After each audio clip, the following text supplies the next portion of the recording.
الثلاثي الفتاك البرازيلي إير9، الساحر رونالدينيو وريفالدو، اللي طالما أرعبوا الخصوم ودكوا شباكهم ب19 مساهمة بين أهداف وصناعة.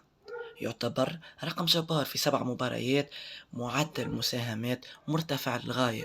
لكن هذا الحديث أصبح حديث الماضي، خاطر مع الثلاثي الفتاك هذا اللي طالما المحللين الرياضيين وأنا شخصيا تغنينا به وبالهاي كواليتي اللي قدمها كيليان مبابي، مايكل أوليسي وعثمان ديمبélé البالون دور.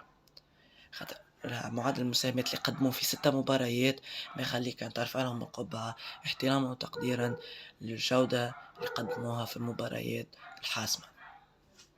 قبل ما نعرف عدد المساهمات للثلاثي المنتخب الفرنسي اللي أنا صدمني شخصيا، خلنا نعرفوا معدل المساهمات المنتخب البرازيلي في 2002. رونالدينيو سجل هدفين وصنع 3. إير9 سجل 8 أهداف اللي ما تكرر كان بعدها ب20 سنة في مونديال 2022 في قطر. وريفالدو سجل 5 وصنع أسيست، بإجمالي 19 مساهمة تهديفية. لكن مع هذا الجبروت، لا إير9 لا سحر رونالدينيو ولا ريفالدو، هذا الثلاثي ساهم مجمل أهداف يتخطى الخيال.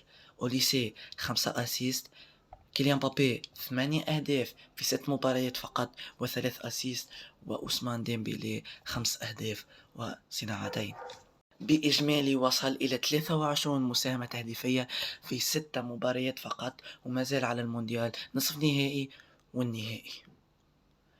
توجه دوركم في التعليقات بتعطونا آراءكم، أما خير الثلاثي البرازيلي وإلا الثلاثي الفرنسي مبابي أوليسي ديمبيلي؟ خلونا أراكم في التعليقات، متنساش تعملوا بلايك والاشتراك والكومنتس، والسلام عليكم.